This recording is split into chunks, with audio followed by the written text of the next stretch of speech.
함께 살펴보도록 할게요.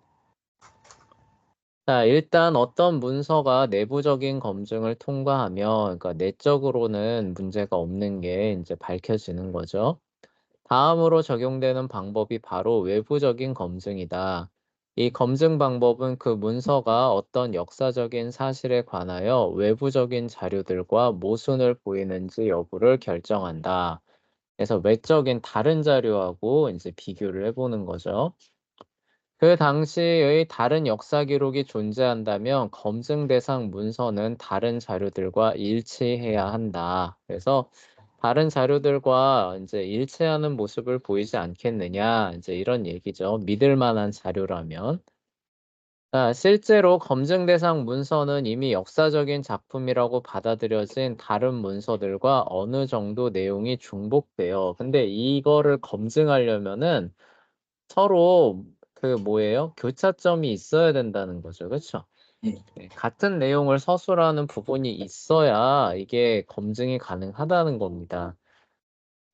똑같은 고대 문서인데 그냥 완전히 별개 얘기만 하고 있어요. 그러면은 검증을 할라야 할 수가 없겠죠. 그쵸? 네. 그 얘기입니다. 그 문서에 훨씬 더 많은 신뢰도를 더해줄 수 있어야 한다.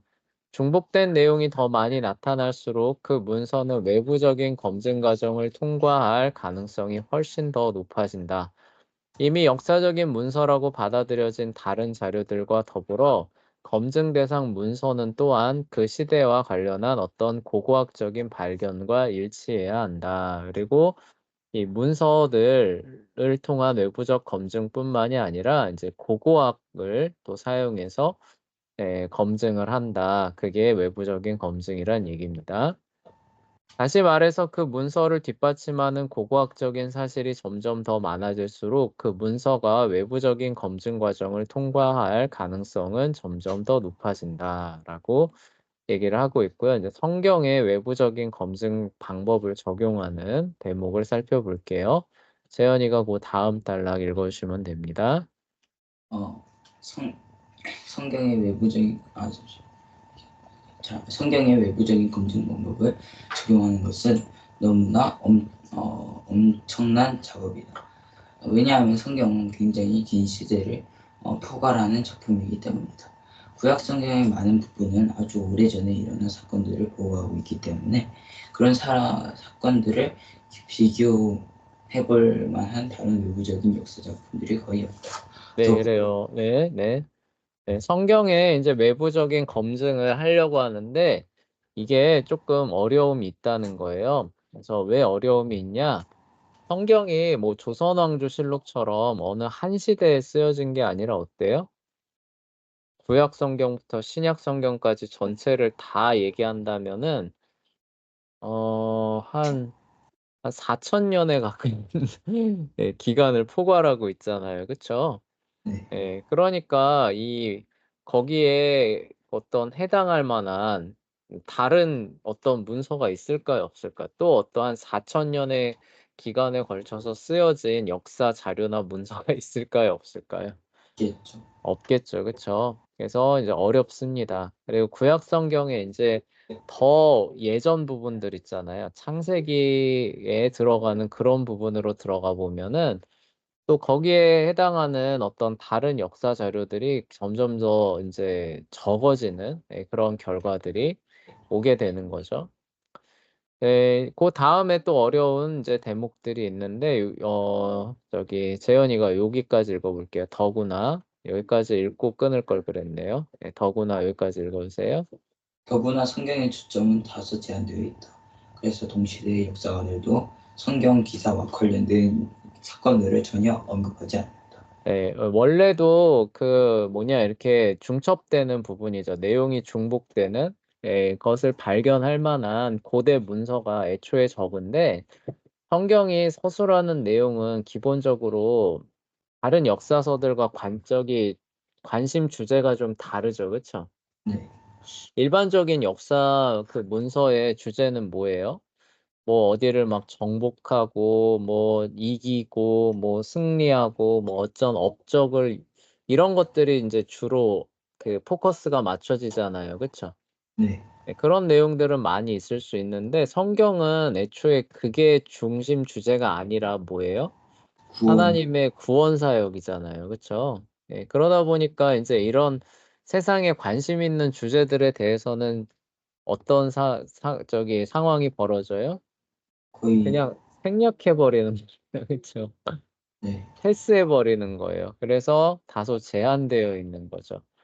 그래서 다른 역사 문서에서는 막 떠들썩하게 기록되어 있는 그런 사건들이 성경에는 기록되어 있지 않는다거나 성경에서는 굉장히 중요하게 얘기하고 있는 건데 동시대 역사가들은 관심이 없어 하는 그래서 그쪽에서는 생략되어 있는 또 요런 어려운 점이 있기 때문에 성경에 외부적인 검증을 적용한다는 게 되게 쉽지 않은 그런 과정이다라고 일단 얘기를 하고 있어요. 자, 그리고 그 다음 단락 결국 어떤 과학자가 서연이 읽어봅시다.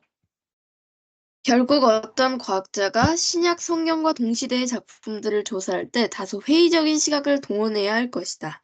왜냐하면 그 시기의 수많은 저자들은 기독교에 대하여 굉장히 호의적이었기 때문이다. 그런 저자들의 작품은 신약 성경에서 보고하는 어떤 사건을 다룰 때 완전히 객관적이었을 것이라고 생각하기 힘들다.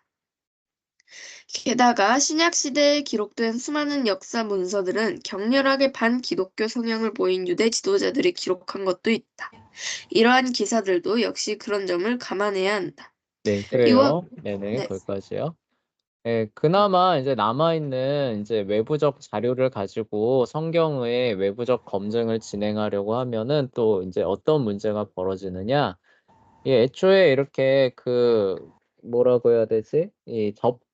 공유하는 그런 부분들이 적기 때문에 겹치는 어떤 외부 문서들은 대부분 누가 작성한 거라는 거예요? 기독교인이 작성한 거. 그쵸? 예, 그러니까 성경과 겹치는 부분이 있는 다른 외부 문서들은 뭐 예를 들어서 뭐 속사도가 남긴 편지라든가 속사도 같은 경우는 그냥 교회 성직자잖아요. 그쵸? 예, 네. 그런 사람들이 남긴 편지나 막 이런 것들은 풍부하게 그나마 남아 있지만 네, 문제가 뭐냐는 거예요. 그 사람들은 예, 기독교인이지 않느냐. 예, 그러니까 기독교의 입장에서 기독교의 유리한 아니 어떤 사실들만 이렇게 편집하지 않았겠느냐. 이제 요런 문제점들이 있을 수가 있다는 거죠. 예, 그리고 그거와 오히려 또 반대되는 상황도 있을 수 있다는 거예요. 그래서 예, 유대인들이 기독교를 엄청나게 반대하잖아요. 그쵸? 그러니까 그나마 남아있는 것들은 기독교에 완전히 호의적이던가 아니면 뭐예요? 완전히 악의적이던가. 예, 네. 그러니까 좀 객관적이고 좀 이렇게 공정한 사료를 그나마 찾아서 이렇게 검증하기가 또 어려운 그런 부분들이 존재한다라는 얘기를 하고 있는 겁니다. 자, 그다음 넘어가 볼게요. 이와 같은 이유로 대다수 역사가들은 고고학적인 발견을 성경에 대한 외부적인 검증 방법을 적용하면서 사용하는 1차적인 자료라고 여긴다. 그래서 이제 그냥 고고학의 성과를 외부적인 검증에 많은 도구로 사용한다라고 합니다. 이번 단락에서 외부적인 검증 방법과 관련된 논의는 대부분 고고학적인 자료들로 이루어질 것이다. 그래서 성경에 대한 외부적인 검증은 대부분 고고학에 이제 기대고 있습니다. 그리고 외부적인 저자들의 작품과 신약 성경을 서로 비교해 보는데 상당한 시간을 보낼 것이다. 그러나 무엇보다도 기독교라는 명분에 호의적이었던 저자들의 모든 작품을 배제할 것이다.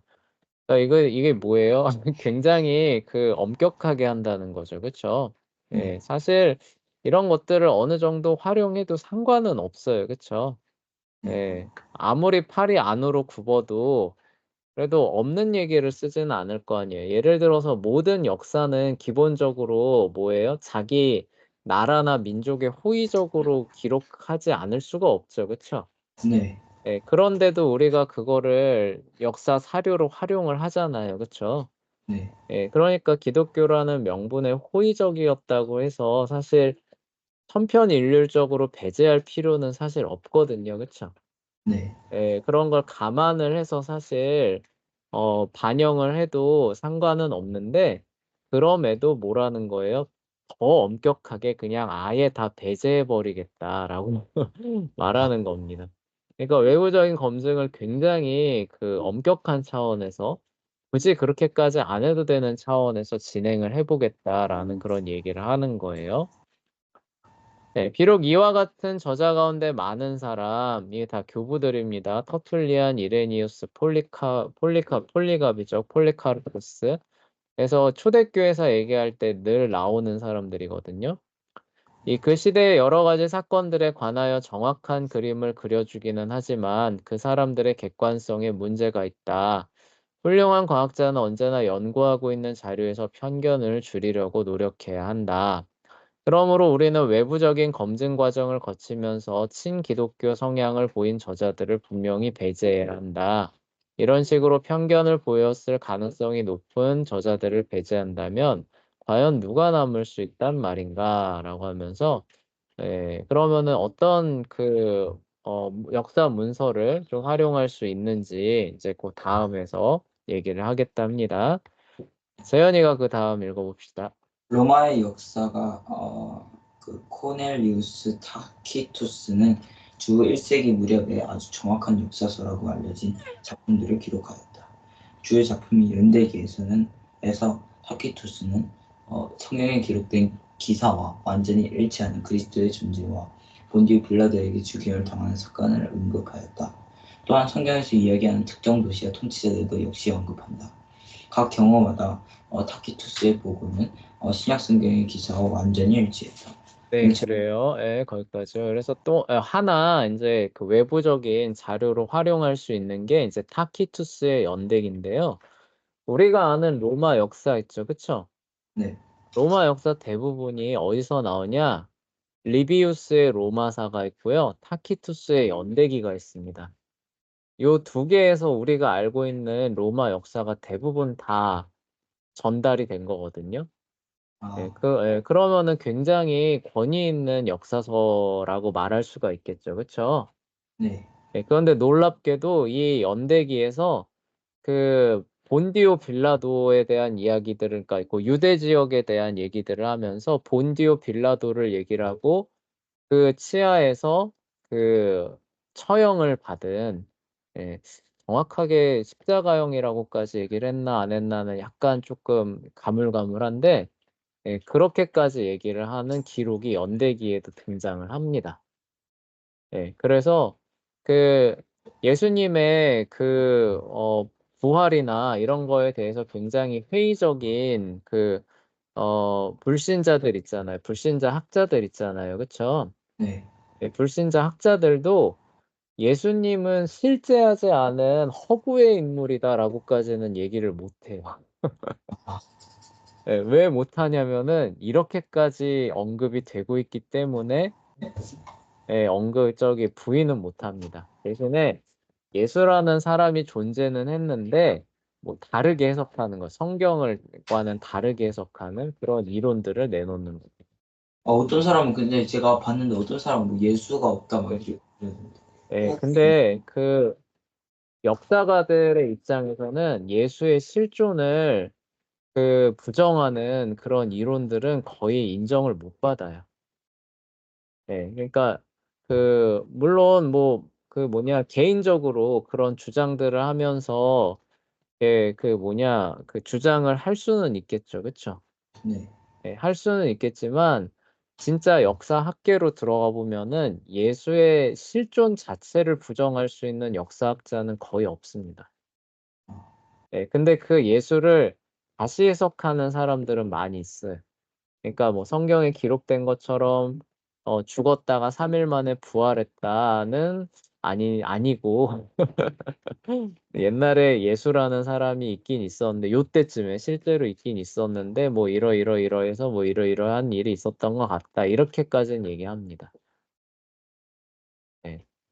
하여간 왜 그렇게까지 얘기하냐면은 이 연대기에 이게 나오기 때문이에요. 그래서 선생님이 기억하기로는 이제 그 그리스도라고 얘기를 한 게 아니라 이제 크레스푸스라는 사람이 이제 죽었다라고 얘기 나오는데 이 크레스푸스가 그리스도를 이제 그 필사하는 과정에서 좀 이렇게 오탈자가 난 것 같다로 대부분 이해를 합니다. 왜냐하면 너무 똑같거든요. 본디오 빌라도 시대 때 네. 크레스푸스라는 사람이 약간 뭐 폭동인가 뭐 선동 뭐 비슷한 걸 뭐 이렇게 해가지고 뭐 이렇게 십자가형에 달려서 죽었다더라고 하면서 뭐 이런 보고가 실제로 있거든요. 예. 그래서 그런 부분들을 얘기를 하는 겁니다. 그리고 인제 뭐 성경에서 이야기하는 특정한 도시들과 통치자들 역시도 그대로 이야기를 한다는 거죠. 그래서 타키투스의 보고가 고 신약 그 시대에 신약 성경에 나오는 예수님이 등장할 때쯤에서 나오는 그 로마 시대 배경을 얘기를 하는 거 있잖아요. 그거와 일치하는 모습을 보여준다는 거죠. 자, 그리고 그다음으로 넘어가 봅시다. 자, 그다음 누가 읽을 차례였죠? 서연이가 있죠. 서연이 읽을 차례인가요? 서연이가 그 시대의 또 다른 거기 읽어 주세요.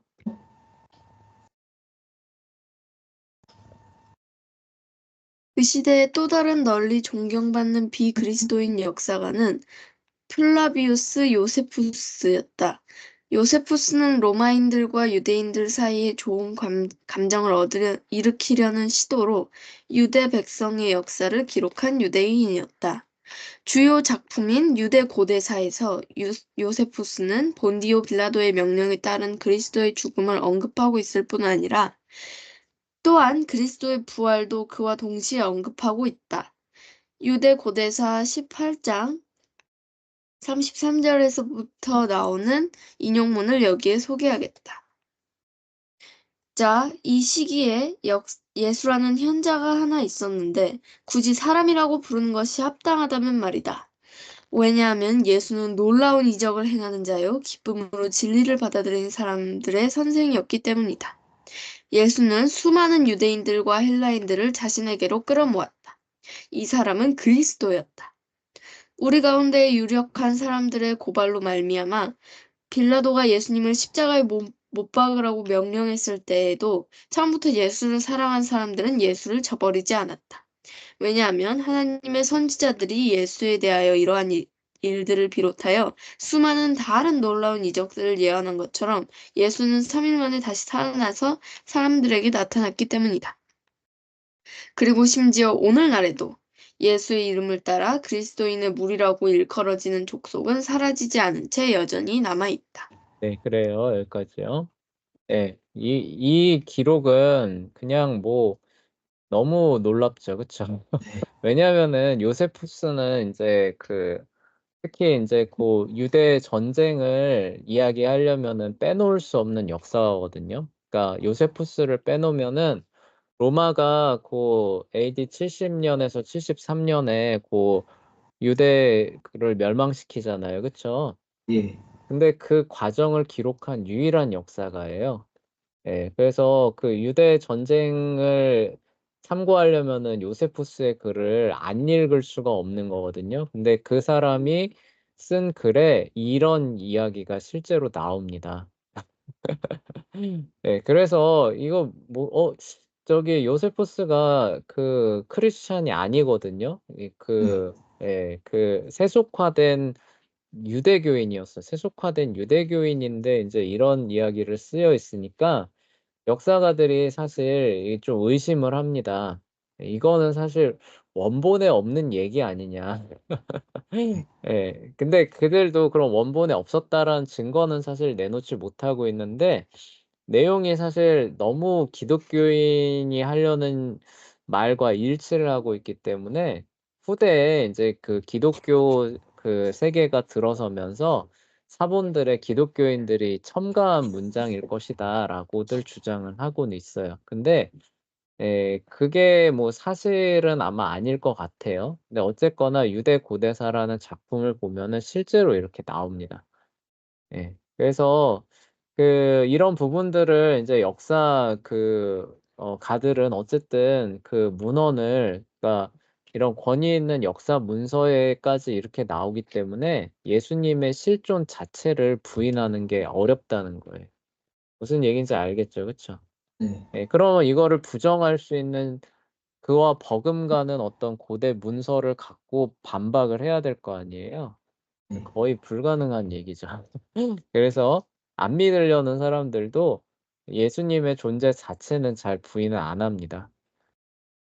그리고 인제 여기 요세푸스가 인제 얘기하는 것 중에 여기에서 또 나오는데 미리 선생님이 얘기를 해 주면은 예수님의 존재뿐만이 아니라 우리가 예수님의 동생 야고보 있잖아요. 그쵸? 예수님의 동생 야고보가 순교했다는 거는 여러분 다들 알고 있죠. 그쵸? 아, 네. 예. 근데 그게 성경에 세부적으로 기록이 됐을까요? 안 됐을까요?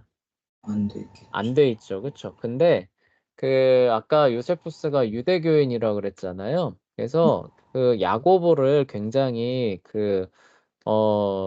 유대교적인 측면에서도 굉장히 이렇게 좋은 선한 사람이라고 평가를 합니다. 예, 그러다 보니까 야고보가 어떻게 순교를 했는지 그 과정을 기록해 준 게 아이러니하게도 요세푸스입니다. 아, 네, 요세푸스가 야고보가 어떻게 해서 순교했는지를 기록을 해 줘요. 그래서 야고보가 순교했다는 거는 성경을 통해서 알고 있는데 어떻게 순교했는가는 모르고 있잖아요. 네. 예. 근데 공백지를 채워 주는 게 요세푸스예요. 아, 예, 그러다 보니까 그러니까 역사적인 측면에서 이렇게 외부적인 문서들이 이렇게 그것도 너무 권위 있는 문서들이 이렇게 뒷받침을 해 주니까 예, 실존 자체는 잘 부인을 못하는 겁니다. 그래서 볼게요. 또한 요세푸스는 성경에서 이야기하는 통치자들과 도시들을 언급하고 있는데 이와 같은 요세푸스의 보고는 성경의 내용과 정확히 일치한다.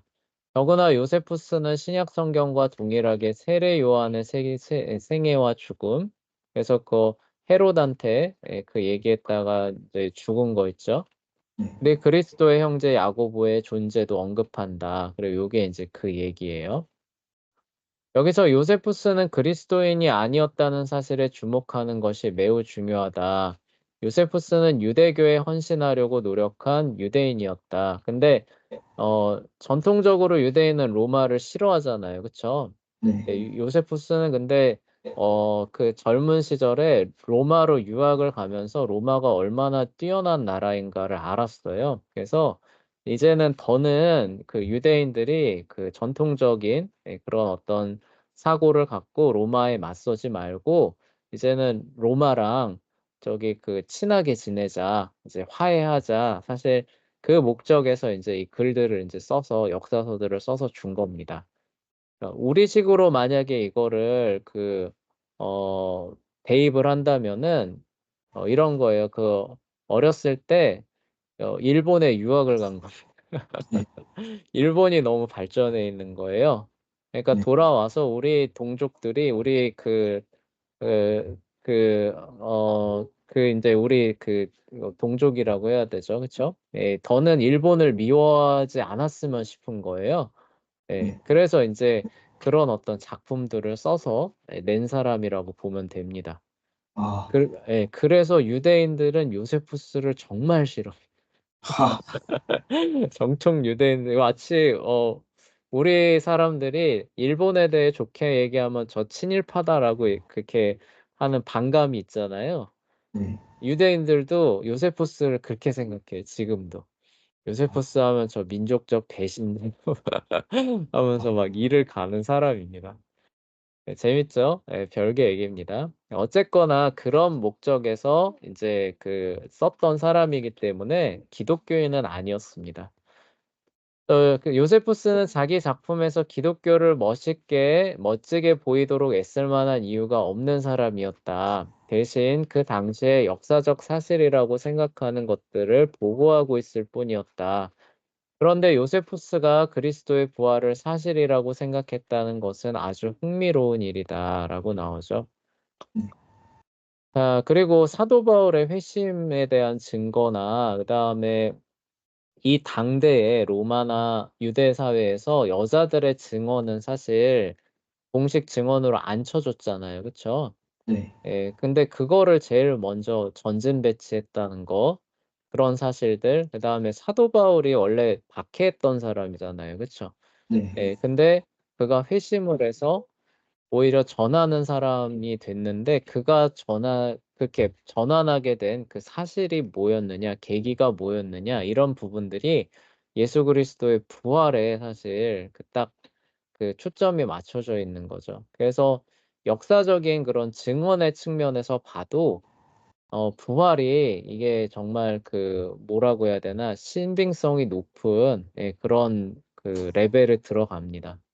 예, 그냥 단순히 법정에서 이게 그 위증이냐 아니면은 사실을 말하는 진실이냐를 따지는 그 방법을 예수님의 부활에 대한 그 증언에다가 대입을 해도 그게 믿을 수 있는 증언의 수준으로 나온다는 거예요. 아, 예. 예, 이러한 이유들 때문에 그런 겁니다. 자, 신약 성경에 대한 지지를 아끼지 않은 다른 두 사람의 비그리스도인 역사가는 바로 사마리아 출신의 탈루스와 플레곤이다. 이 역사가들은 둘 다 마태복음 27장 45절에 등장하는 그리스도께서 돌아가신 날에 온 땅을 뒤엎었던 어둠에 대해 언급한다.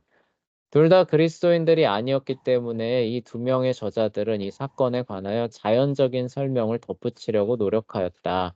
예를 들어 탈루스는 태양이 커다랗고 시커먼 원판에 가로막힘으로 어두컴컴해졌다고 말한다. 우리는 이것이 일식에 관한 설명이라는 사실을 알고 있다. 아마 일식은 지구를 어둡게 만들기 위한 하나님의 방법이었을 것이다. 뭐 아닐 수도 있죠, 그쵸? 예, 구름 같은 게 꼈을 수도 있습니다. 누가 알겠는가? 그러나 우리가 확실히 아는 것은 마태복음 27장 45절에 언급된 어둠이 비그리스도인 역사서들에 확인되고 있다는 점이다. 그쵸? 그래서 그날 어두워졌다는 거죠. 그쵸? 예, 그런 점들이 실제로 이렇게 확인이 된다는 겁니다. 재현이가 그 다음 달라 읽어볼게요.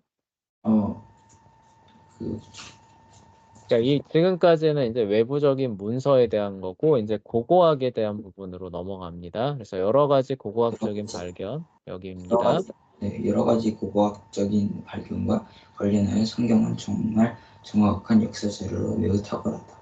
어떤 사람이 신약 성경과 관련된 자료를 연구하고 있든지 아니면 구약 성경과 관련된 자료를 연구하고 있든지 간에 어, 고고학은 성경의 역사적 타당성에 관한 설득력 있는 증거를 훌륭하게 제공한다.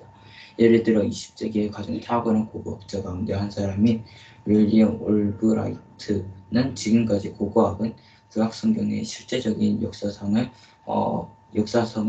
확인하고 있다는 사실을 누구도 의심할 수 없다고 말하고 있다. 더구나 저술가이자 역사가인 브루스 그는 말했다. 지금까지 고고학이 신약 성경의 기록을 확인해 오고 있다고 말하는 것은 얼마든지 합법적일 수 있다.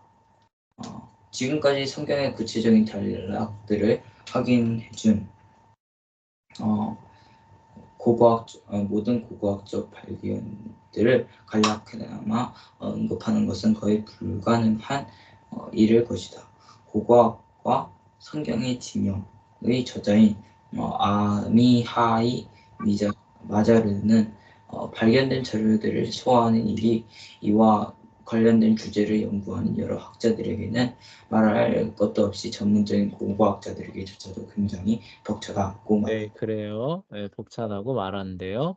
그러니까 뭐 많은 연구자들이 고고학을 연구를 해보니까 성경이 상당히 믿을 만한 자료인 것으로 결론을 내리고 있다는 거죠. 그렇죠? 네. 물론 그런 고고학자만 있을까요? 아니, 아니에요. 그쵸? 오히려 반대로 고고학을 열심히 연구를 해봤더니 성경은 믿을 만한 역사 자료로 보기에는 조금 무리가 있다라고 보는 고고학자도 있을까요? 없을까요?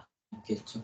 있어요. 예, 실제로 있습니다. 예, 그렇지만 예, 다른 어떤 그 측면에서 이렇게 그 보는 거죠. 그쵸? 전반적인 측면에서 보고 그리고 또 하나 언급하고 싶은 게 과연 종교 중에서 역사적인 측면의 고고학을 도구로 사용해서 그 진실성을 확인해 나갈 수 있는 종교가 과연 기독교 말고 있느냐라는 부분을 한번 생각해 보라는 거예요. 네. 예를 들어서 힌두교에서 나오는 신화들 우리가 고고학으로 한번 확인해 봅시다. 네. 할 수 있어요? 없죠. 예. 아예 시도조차가 불가능한 거잖아요. 그쵸? 해 네. 보면 그냥 뭐 다 뻥인 게 드러나니까.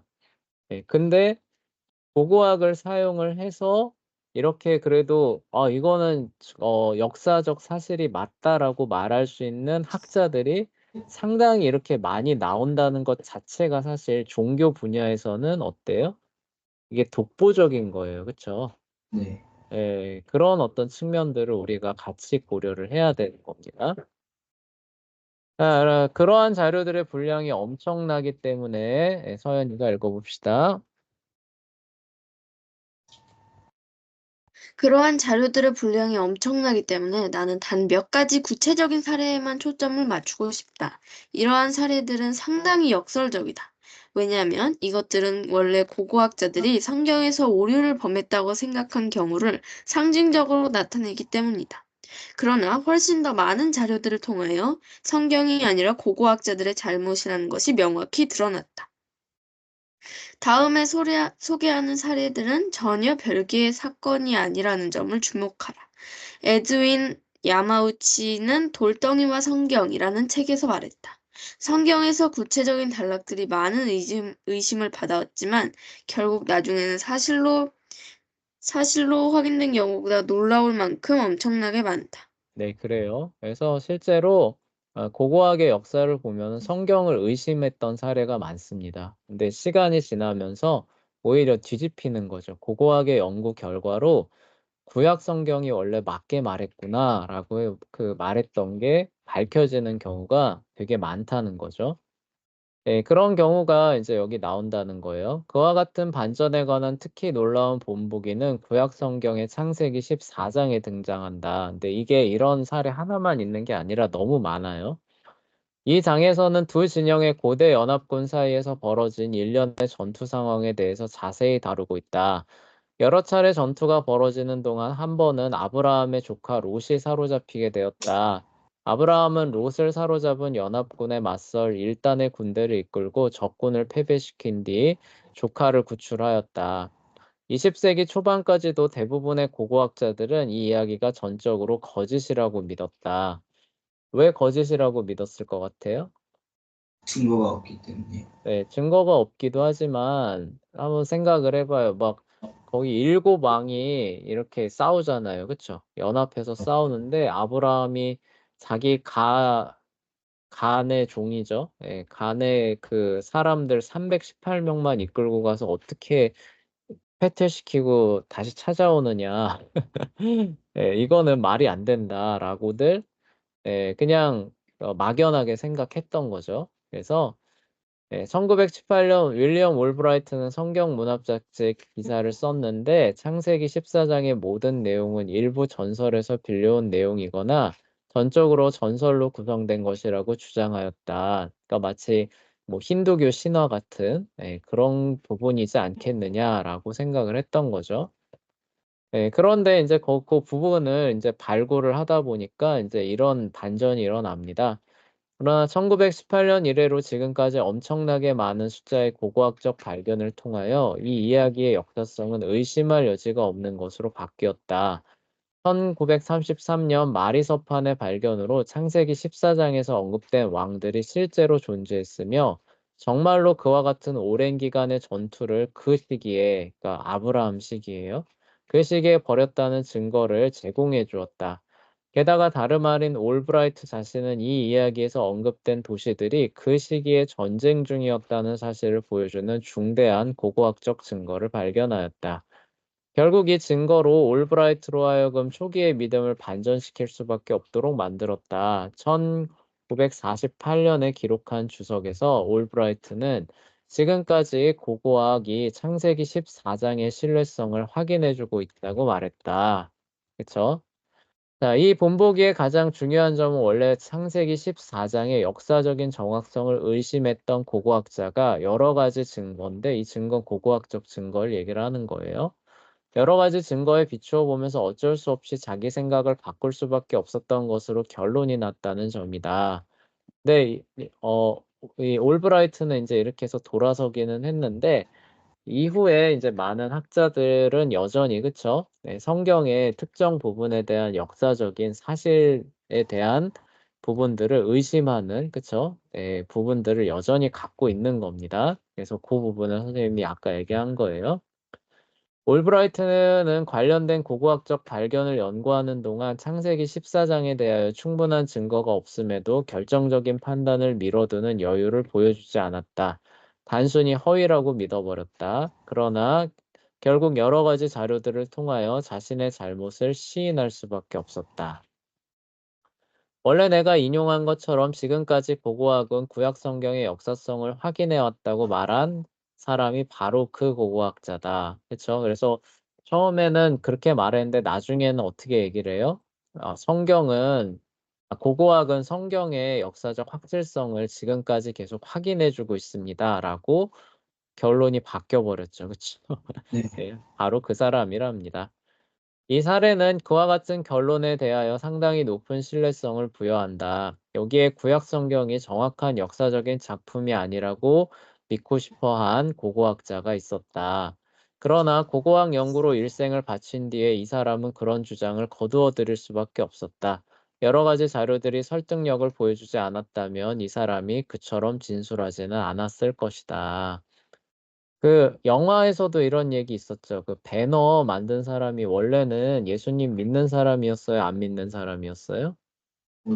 안 믿는 사람이었습니다. 그래서 그 허구성을 내가 밝혀보겠다라고 하면서 이렇게 저렇게 막 연구를 하는 거예요.